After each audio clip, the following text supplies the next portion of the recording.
Баярлалаа. Би их хүүхдийн эрүүл мэндийн үндэсний төвийн Няран аймгийн судлалын тасгаас үзэгч та бүхэнд бас мэдчилж байна. За Няран аймгийн судлалын тасаг бол үндэсний хэмжээнд Няран одоо эмчилгээний одоо тусламж үйлчилгээг үзүүлдэг ийм тасаг байна. За энэ тасаг бол нийтдээ бол 45 ортой. Гэхдээ яг өнөөдрийн байдлаар бол 70 гаруй хүүхдэд бол эрүүл мэндийн тусламж үйлчилгээг үзүүлж байна.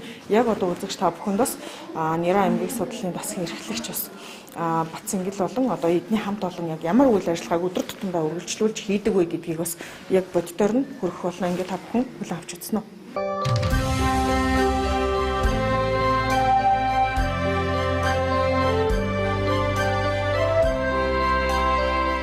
Тасгийнхаа үйл ажиллагааг бас танилцуулж хичнээн хүүхэд энэ одоо тасагт хэвтэж байна те ямар хүчин чадлаар ажиллаж байна ч гэдэг юм те. За манай тасгийн явж байгаа та бас танилцуулж тэгээд те манай тасгийн хувьд болохоор ер нь бол 45 ортой тасаг байгаа. 45 ортой улсын хэмжээний үйл ажиллагаа явуулдаг. Бусад амарчих газрууд бол нөгөө эмгэг Няран хэсэггүй байх үед бол ачааллын хувьд харьцангуй өнөөдрийн байдлаас бол нэлээд их байдаг байсан. Одоогоор бол амарлан бусад амарчих газрууд ингээд эмгэг Няран хэсэгтэй болсонтой холбоотой. Одоогоор бол 45 ортой ажиллаж байгаа дээр өнөөдрийн хувьд бол 79 Няран амжилтж байгаа. Энэ 79 Няран бол 80% нь бол ихэнх нь бол дутуу бага жинтэй юм Няран эзэлж байна. Ганаа тасагч одоо нөгөө үндэсний хэмжээний үйл ажиллагаа явуулдаг тусламж шатлалын Няран эмгэгийн тусламжийг үзүүлдэг гэсэн үг. Эрчим тэмчилгээ шаардлагагүй юм эмгэгийн тусламжийг үзүүлдэг. За өвчлөлийн хувьд болохоор ихэнх өвчлөн эзэлж байгаа өвчнөрлүүд 80%-ийг их хувийг нь ер нь бол эзэлдэг. Дараагийн шалтгаан нь болохоор нэг халдвар үрслийн шалтгаантай өвчлүүд одоо үжил халдвар юм уу, тархины зөөлөн бүрхүүлийн өрөвсөл юм уу ингээд уушгины өрөвсөл гэх мэт ийм өрөвсөлт өвчнүүд бас эзэлдэг юм байгаа. За одоо яг 9 цаг үеийн таад маань ажлаа хүлээлцээд болцсон уу? Ажлаа хүлээлцээд сая тутамаар хамгаалаад байгаа. Одоо үргэлжлүүлээд одоо эмчлэгч эмч нарын үзлэг эхэлнэ. Тэгээд үзлэгийн дараа болохоор эмчилгээний төлөвлөгөө гарах учраас хөдөлгч нар маань үргэлжлүүлээд эмч нартайгаа хамтраад эмчилгээний үйлчилгээг үзүүлж эхэлнэ. За тэгээд шинжилгээ авах шаардлагатай хүүхдүүд байх юм бол бас шинжилгээ авах үйл ажиллагаа явуулна. За өөрийгөө танилцуулж тий Няран аймгийн судлалын эмч Батцэг эмч байна. Орч үеийн жижүүр эмчээр хонсон нийт тасаг маань 79 хүүхэдтэй. Үүний 56 нь бол дутуу Няран хүүхэд байж байгаа. Тэгээд үлдсэн нь бол гүйцэд Няран хүүхэд байгаа. Дутуу Няран хүүхдийн тусламж үйлчилгээг манай их хүүхдийн эрүүл мэндийн үндэсний төвийн Няран аймгийн судлалын тасаг дээр үзүүлж байдаг. Орч үеийн тухайд бол харьцангуй доктортой хонсон ч гэсэн ажил бол маш ихтэй хонсон. Хүүхдүүдэд хийгдэх хэрэгжилгээнүүд бол цаг тухай бүрдээ хийгдсэн. 4 хүүхдэд цуцсан бүтээгдэхүүнийг сэлбэж хонсон. Цус багталттай, дутуу амьсгалын дутагдaltaй Няран нар дээр цус сэлбээд хонсоо өдөр нөгөө захиалаа тохироо үзэгдээд яг шөндөө хийгдээд хонсон. Дутуу Няран хүүхдийн орны эргэлт бол хугацаа нь бол урт шүү дээ. Урт тий. Шаардлагатай хүүхдүүд бол физиологийн шаардлалт нь жоохон өндөрсөж явсан бол харьцангуй гайгүй өөр одоо шаардлалт байх юм бол тэгэл эмчилгээний хугацаа уртсаад явдаг. За одоо та бүгд ямар үйл ажиллагаа хийх вэ? Одоо эмчлэгч эмчнэр бүгдөө үзлэгээ хийгээд эхэлсэн байж байна. За та хэд үзлэгийг байгаа юу гэх үү? За тэгээ би одоо эмчлэгч эмч би нөгөө Няран амталтаараа эмч. Одоо би амталтаар явах юм. За өчигдөр дэж нараа. За сайн бацгаана уу. За хэр хонсон бэ? За өнөөдөр хэр байна? Та хоёр дайжгүй юу?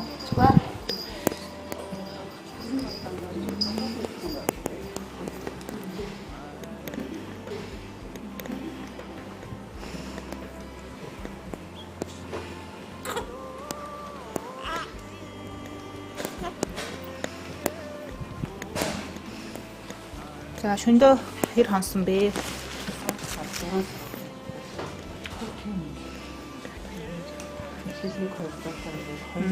За эвэрхийн гарч ирсэн юм байна тийм ээ. За хэдээр идэж байгаа лээ? Өчигдрөөсөө биеийн чин хэдэн грамм нэмэгдсэн бэлээ? За 50 грамм нэмэгдсэн үү? Өхнөөсөө хэдээр хоолж байгаа лээ? Өхнөөсөө хэдээр хоолж байгаа лээ? Миний сая дөнгөж хоолсон юм байна тийм ээ. Ээж хөр За эмээ дээш нь босоогоор нь тэрвэрх шүү за. За өнөөдөр хоёулаа эргээд давтаа явах одоо харуулна. За тэгээд хөхний сүгэ 2 мл-ээр нэмж хооллъя. Тэгээ хөхөөсөө дараагаар босоогоор нь тэрврээд ингээд 30 минут гэртээ хэхрүүлээд доош нь тавина шүү за. Тэгээ өнөөдөр шинжилгээнүүдийн хариу харж агаад гарах хэсгийг нэмчин хэлнэ за. За энийг одоо танилцуулаач. Энд одоо яг ямар явагдаж байгаа вэ? За энэ манай сувилгааны өрөө. За энэ өрөө маань ингээд манай сувилгааны сувилагч хүүхдийг сувилах, одоо усанд оруулах, ямар нэг асаргаа бусад сувилгаа хийхийг хийгээд ээжд нь ингээд зааж өгöd үзүүлээд байдаг. Дээрээс нь энэ бид нар сувилагч нар, ээж нар, за мөн манад суралцж байгаа эрсдийн тэмч нар, одоо мэрэгшүүлэх сургалтанд ирсэн эмч нарт одоо энэ ч бас хичээл зааж ингээд бид нар бас сургалтаа хийж явуулдаг. За та өөрийнхөө хийж байгаа ажлыг бас танилцуулаач тийм. За би болохоор нөгөө нэг сувилгаа хариуцсан сувилагч. Тэгээд энэ дээр нөгөө нэг хагалгаатай хүүхдүүдээ өшөө ингээд шаардлагатай хүүхдүүдэд усанд оруулах. Тэгээд нөгөө авширгаа сувилгааг нь хийдэг тийм өөр байхгүй. Одоо би энэ хүүхдээ усанд оруулах зорилготой оруулж ирчээд байж байгаа. Тэгээд ээжд нь тайлбарлаа зогсож байна. За одоо яах вэ? Одоо манад үйлчлүүлж байгаа үйлчлүүлэгчээс сэтгэлийн сонсол тий. Та дагуулсан явах уу? За энэ талаад нь үйлчлүүлж байгаа ээжүүдийн дундаас та за тийм сонгож байгаа. Танах чинь бас гоё үнэртэй газар байна шүү дээ. Хайр хөөрхөн үнэртэй байгаа. Тийм аюу хөөрхөн үнэр. Гоё үнэртэй газар ажилладаг хүмүүс байна. За энэ хоёр Зааш явах уу? манад одоо нэлээд удаан имчилж байгаа миний имчилж байгаа. За. Бачгүй юу? Би өнгөрсөн оны 11 манай хүүхдээ өнгөрсөн оны 10 сард гидсний эмгэг гастрошиз гэсэн онцлогдоод тэгээд өрхийн эмнэлгээс 11 сард их нялхсан хяналтанд ороод одоо хүртэл ингээд хүүхдтэйгээ хамт эмчлүүлээд ер нь явж байгаа. Тэгээд ер нь одоо ингээд анх ингээд ер нь айгүй эрсдэлтэй жирэмсэлт гэж яваад нэлээд хүндрэлтэй байсан. Тэгээд тэр үдэн цаг алдалгүй одоо манай их хүүхд эрүүл мэндийн эмчнэр над дээр арга хэмжээ авч тэг хүүхдийн маань бол намайг хэсэг минь төрүүлж өгч одоо ингээд тэрнээс хойш ингээд одоо хүүхд төрсний дараа ингээд манай их нэрээ эмгэг судлалын тасаг маань ингээд хүүхдийн маань ингээд эмчилж ингээд дөрүүлж аваад маш баяртай байдаг. Энд бол одоо би тэнээр зуруулах нь нэг хүүхдийн эмчлэгдэх хугацаа ч гэсэндээ маш урт юм байна. Мэдээж одоо нэг няра хүүхдүүд байгаа учраас хизээ одоо биеийн жинэн хизээ одоо хэвийн хэмжээнд очино хизээ одоо хөхөөрөө хооллох ч юм уу те өгж байгаа хизээ хооллож одоо сурна биеийн үйл ажиллагаа нь хизээ тэнцвэрчин тэр цагт л гаргах юм. Дүүгээ сая ээж хэллээ шүү дээ. Энд дээр яаж 2 сар болж байна гэж юм. За ингээд үргэлжлүүлээд одоо энэ тасгийн үйл ажиллагаатай бас үргэлжлүүлэн танилцъя. Та үзлэх тусгагдсан өөрчлөлтөө бол өвчний түүхэндээ тусгаж бичээд хүүхдүүдийнхээ тус болгоны эмчилгээг гаргана гэсэн үг. Эмчилгээгээ гаргаад ингээд сувилагчтайгаа хамтраад эмчилгээгээ хийх үйл ажиллагаа, эмчилгээний цаг эхэлнэ гэсэн үг. Эмчилгээг хийснээс одоо яг энэ нэраа эмгэг судлалын энэ тасаг одоо үйл ажиллагаа эмчилгээний хувьд ямар одоо шин одоо технологиудыг ямар одоо шин эмчилгээг нэвтрүүлсэн байдаг юм болоо. За шинээр нэвтрүүлсэн эмчилгээнүүдийн хувьд бол одоо хоолтын бэрхшээлтэй хүүхдүүд байдаг гэдэг шүү дээ. Энэ хоолтын бэрхшээлтэй хүүхдүүдийг бид нар амар хоолж чадахгүй байгаа тохиолдолд зайлшгүй судсаар нэмүү хооллох шаардлага гардаг. Энэ тохиолдолд бид нар болохоор өмнө нь бол гар аргаар тооцоол хийдэг байсан бол одоо нөгөө электрон байдлаар хүүхдийн одоо цусны эрдэс бодисуудыг алдагдуулахгүй, цусны осмос чанарыг алдагдуулахгүй ийм байдлаар шинжилгээний үндэстэй ингээд зохиогдсон програм дээр цахим байдлаар тооцоол хийгддэг. Энэ бол бас дэвшилттэй эмчилгээний арга болж нэвтрээд явж байгаа. Дээр нь шаргалтай эмгэг шаргалтай хүүхдүүд байдаг. Энэ хүүхдүүдэд зайлшгүй нөгөө фото эмчилгээ буюу гэрэл эмчилгээ хийх шаардлага гардаг. Үндсэн эмчилгээ маань энэ гэрлээр шараад тэр нөгөө шаргалтыг үүсгээд байгаа билирубин гэдэг бүх тосон дуустдаг бодисыг үсэн дуустдаг хэлбэр рүү шилжүүлдэг. Энэ фото эмчилгээгээ болохоор өмнө нь бол бид нар ийм нөгөө лед фото эмчилгээ гэж нэрлэдэг. Энгийн фото эмчилгээ хэрэгжилжсэн бол одоо 360 буюу бүх талбайгаар ингээ илүү их талбайгаар хүүхдийг шарснараа шаргалтыг эмчлэх ор хоногийг багасгах юм эмчилгээ нэвтэрсэн байгаа. Яг одоо ингээ няраатай яг ингээ гардаж ажиллахад мэдээж одоо маш ур чадвартай маш одоо чадварлаг мэдрэмжтэй ур чадвартайгаас гадна мэдрэмжтэй байхгүй бол бас тухайн ээж аавын сэтгэл зүг ойлгохгүй юм байдалтай байх юм бол бас эмчтэй нөгөө үл итгэх байдал үүсдэг. Нэг эмч болон тухайн гэр бүл гэдэг бол тухайн хүүхдийг эрүүл болгоход бол нэг тал болж байгаа учраас тийм зөв ойлголцох хэрэгтэй. Сэтгэл зүйн бас сэтгэл зүйн одоо мэдрэмжтэй ур чадвартай юм байх хэрэгтэй л гэж бодож байна. Энд болохоор нөгөө манай нэвтрүүлсэн 360 аппарат. Тэднийг харуулж байна. 360 аппарат. Энэ болохоор нэгдүгээр талаад манай ер нь бол нөгөө шалгалттай хүүхдүүд хөвчлэн төвлөрч эмчилэгддэг хэсэг гэсэн үг. За энд болохоор ер нь бол ингээ бодоо шалгалт эмчилгээ хийгдэж байгаа хүүхдүүд эмчилэгдэж байгаа. Таны нөгөө түрүүний өмнөх юуны аппарат гэснээс чинь бол бүр тийм энгийн ледтэй эмчилгээнээс давуу тал нь бол нөгөө олон их талбайгаар ингээд хүүхдийг шаарлах хийж байгаа учраас нөгөө билирубин гэдэг бодис маань түргүү хугацаанд илүү богино хугацаанд буудаг. Ингэж бууснараа нөгөө өөх тосонд уусдаг билирубингийн шаарлтыг үүсгэж байгаа бодисын хамгийн аюултай нь өөх тос хамгийн их дэрхтэн хүний тарих байдаг. Тарих руу ингээд шингээд ороод талсчаад ингээд үлдчих юм бол хэвийн эрүүл төрцөө хүүхэд маань шаарлтаас шалтгаалаад одоо хөдөлгөөн сэтгцийн хоцрогдол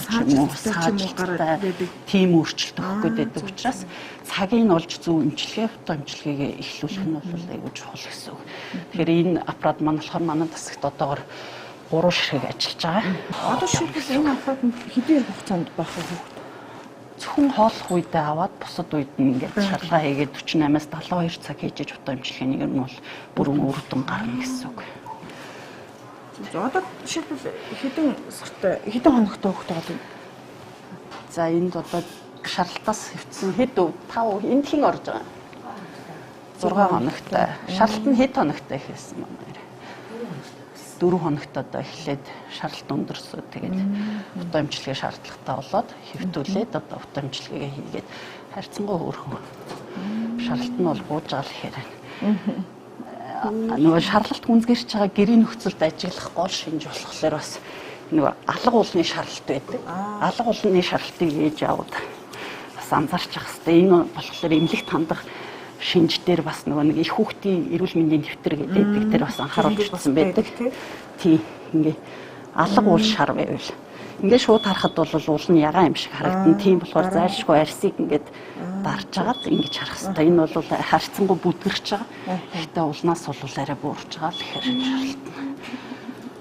Алга уулны шаарлалтаа шалгаас сурчих юм бол харахад ингээд манай хөлт бор гэдэг шаарлалтыг бас сайн анзаарахдаггүй өнгөрөх гэдэг тал байдаг болохоор заавал арсын татаж ингээд алга уулны шаарлалт байгаа хэсгийг шалгаад алга уулны шаарлалтаа байх юм бол нарийн мэргэжлийн эмчилгээ рүү хандаж зөвлөгөө аваад эмчилгээ шаардлагатай юм. За их хүүхдийн эрүүл мэндийн үндэсний төвийн бүх тасгууд хоорондоо одоо маш нэгт харилцаа холбоо хамааралтай ажилладаг. За үүний нэг жишээ бол одоо үзэгч та бүхний харж байгаа яг энэ дүрслэл юм. За энэ бол Нэран эмгэг судлалын тасагт мэс заслын шаардлагатай хүүхэд байгаа учраас ерөнхий мэс заслын тасгийн зөвлөх эмч Цэндчав орж ирж одоо тухайн хүүхдийг үзээд ингээд эхо шинжилгээгээр тухайн хүүхдийн оншийг яг одоо аль бие ёсоор одоо баталгаажуулахаар ингээд үслэг хийгдэх чинь яг энэ дүрслэл дүр зургийг үзэгч та бүхэн одоо харж байна. Ялгараад сүүн боловсроод гарч байна уу? Сүүн тэр чигээрээ гарч байна уу?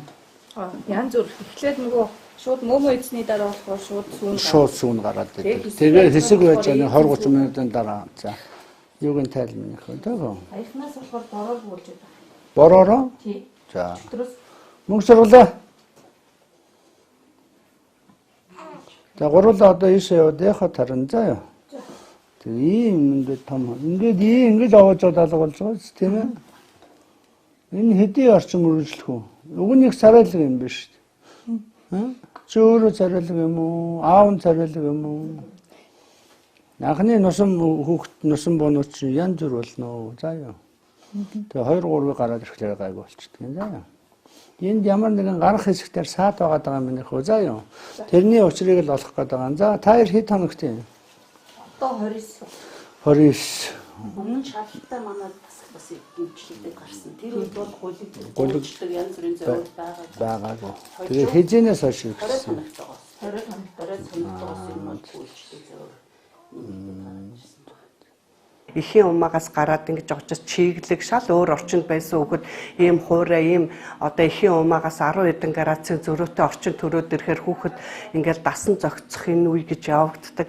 Тийм учраас дасан зогцох энэ үед гарч байгаа өөрчлөлтийг бас эмнэлгийн хэлээр эрүүл эмгэгийн зааг гэж хэлдэг. Тэгэхээр энэ тохиолдолд хүүхдийг зөв асраад сувлаад байвал тэр нь тэгэл хэвийн болоод явчихна. Зөв асаргаа сувилгаагаа хийж чадахгүй байвал эмгэг болоод хувирчдаг учраас энэ эрүүл эмгэгийн заагт ямар өөрчлөлтүүд гарч болох вэ гэдгийг манай эцэг эхчүүд бас мэдчих ёстой. Хүүхд төрөө төрсний дараа ямар шинж илрүүл та эмчид яаралтай хандах вэ гэдгийг бол эцэг эхчүүдэд бас ингээд бүгд эрүүл мэндийн хүүхдийн дэвтэр дээр бичээд өгсөн байгаа. Одоо сүүлийн батлагдсан дэвтрийн одоо 19 дугаар хуудсан дээр ээж нар тэрийг эцэг эхчүүд ч босоод одоо гэр бүлийн гишүүд ч гэсэн тэрийг хараад ийм шинж илэрч байвал би эмчид яаралтай хандах юм байна гэдгээр мэдээл бушуух үзүүлээд байвал хүүхдийг хүндрэхээс өмнө эмнэлгийн тусламж аваад бид нар энэ няраа эмтгэлээ бас бууруулж чадах боломжтой. За төрсний дараа хүүхдийг бол мэдээж төрөнгүүт нь няраа эмчнэр үзээд одоо саяны аюултай шинжүүдийг манай бүх амарч газруудуулан хэлж өгдөг. Дээр нь дахиад тэр эрүүл мэндийн дэвтэр дээр нь бичээд өгсөн байгаа. Тэрийг хараад тэр шинжүүдэд үзүүлээд хэрэг болохгүй ямар нэг шинжил байвал эртэл эмнэлгийн эмчид үзүүлж эмнэлгийн тусламжаа авч чадах юм бол бид нар хүүхдийнхээ эрүүл мэндийг бас илүү одоо хамгаалж чадна л гэсэн үг. Сүүлийн үед нөгөө шарлалт гэж яриад байна шүү дээ. Шарлалтаасаа болсон тархины эмгэгшил гэж юм үүсэж байна. Одоо хэдийгээр хүүхэд одоо бүтэлтгүй, төрөлтийн гэмтэлгүй юм уу төрлөө гэхэд шарлалт нь ихсээд хүүхдийн тархи гэмтчих аюултай. Энэ бол тэгэл хүүхдийн мэдрэл сэтгэхүй хөгжлийн хоцрогдол үүсгэхэд нөлөөлдөг. Тийм учраас одоо шарлалтын удирдамжийг бид нар шинжилээд эрүүл мэндийн ямар батлуулаад ингээд гаргацсан. Энэ шинжээс ямар хэдэд төрөл 2 хоногийн дотор гэхтэл өрхийн эмч үзээ шарлалтыг хэмжиж явах ёстой. Эннээс илүү байвал та эмнэлэгт хандаа гэдгийг шууд ингээд хэлээд өгчдөг. Тэгэхгүй болохоор сүүлийн үеийн шарлалтаас улбаалсан ийм бол байдаг. Гэрээсээ одоо бүр билирубины одоо шарлалтыг үүсгэж үзүүлээд байгаа бодисыг билирубин гэж хэлж байдаг. Энэ бол хүүхдийн дарих гэмтэх хэмжээнд бол хүрч байгаа учраас яг л тэр хугацаанд эмчид үзүүлэхгүй яагаад үзүүлээгүй эмч чинь чамд ингээд амарч газаас гарсан эмч зөвлөд ингэсэн байна гэхтэл цуг явж чадаагүй дуудаагүй боломжгүй байсан гэдэг тайлбаруудыг их өгдөг байхгүй юу. Тэгээ сүүлд нь нөгөө өрхийн эмч буруутай чимшиг болоод байдаг. Тэгэхээр эцэг эхчүүд яг эцэг эх гэдэг эрхээ мэддэг мөртлөө үүргээ мэдээд яг тэрийг л хариуцлагатай байж чадвал бид нар бас энэ хүндрэлээс бас сэргийлэхэд мэдээж ач холбогдолтой. За та бүгд үйл ажиллагаагаа танилцуулаач. Одоо энд яг юу хийх гэж байгаа вэ? За сайн байцгаана уу. За би өнөөдөр энэ хүүхэд маань манай дээр ирээд сар гарын имжлэгдэж байгаа. Сар гарын имжлэгдэж явах хугацаанд нарийн гэдэс цороод хагалгаанд орсон. Хаалгааны дараах байдалтай өнөөдөр 30 хоногтой имжлэгдэж байна. Нусны усанд ерөнхийдөө бол эмнэлзүүд хүүхэд бол сайжрал өгч байгаа. Нусны усны ажилбар хийх чинь нусны ус авах ажилбар хийгдэх гэж байна. Нусны өмнө нь бол нусны усанд өөрчлөлтөө гарч ирсэн болохоор давтан шинжилгээ авах зорилгоор ингээд хийгдэх гэж байгаа ажилбар байна. За. Мэдээж нөгөө нусны ус авахтаас нөгөө эцэг эхээс нь зөвшөөрөл авах энэ гэсэн юм байх уу? Байлгүй яах вэ? Үйл ажиллагааны нэг юм стандарт бол байгаа. Бага. Тэгээ өмнө бол зөвшөөрөл аваад нусны ус авагдсан болохоор давтаа авах үйл ажиллагаагаа дахин танилцуулаад дахиад хийгдэж байгаа. Одоо та бүхэн нусны ус авах юугаар хүүхдийн одоо үйл ямар одоо нөхцөл байдлыг тодорхойлох юм бэ? Нусны ус гэдэг чинь ерөнхийдөө менингит гэдэг өвчнийг онцлох зорилгоор авч байгаа ажилбар. Энэ болохоор менингит гэдэг өвчин нь бол цусны дэлгэрэнгүй шинжилгээгээр гарч ирдэггүй зөвхөн нусны усаар гарч ирдэг болохоор нусны усны шинжилгээ хийгдэж байгаа. За үзэгчдээ TV5 телевиз их хүүхдийн эрүүл мэндийн үндэсний төвөөс энэхүү контентыг бэлтгэн хүргэлээ. За бид бол энэхүү контентороо их хүүхдийн эрүүл мэндийн үндэсний төвийн Няран эмгэг судлалын тасаг яг одоо ямар эрүүл мэндийн тусламж үйлчилгээг хүргэдгийг, за мөн дээрэс нь ямар нөхцөл байдалтай ажилдаг уу, ямар асуудал бэрхшээлтэй тулгардаг вэ гэдгийг үзэгч та бүхэнд бас аль болох боддоор үзүүлэхийг зорилоо. За бид дараагийнхаа цоврал дугаараар их хүүхдийн эрүүл мэндийн үндэсний төвийн эрүүн нүрийн мэс заслын тасгаас бас бэлтгэсэн контентыг хүргэх болно. Үзэгч та бүхэн даваагаас баасан гарагт орой 18 цаг 30 минутад манай контенттой хамт байгаарай.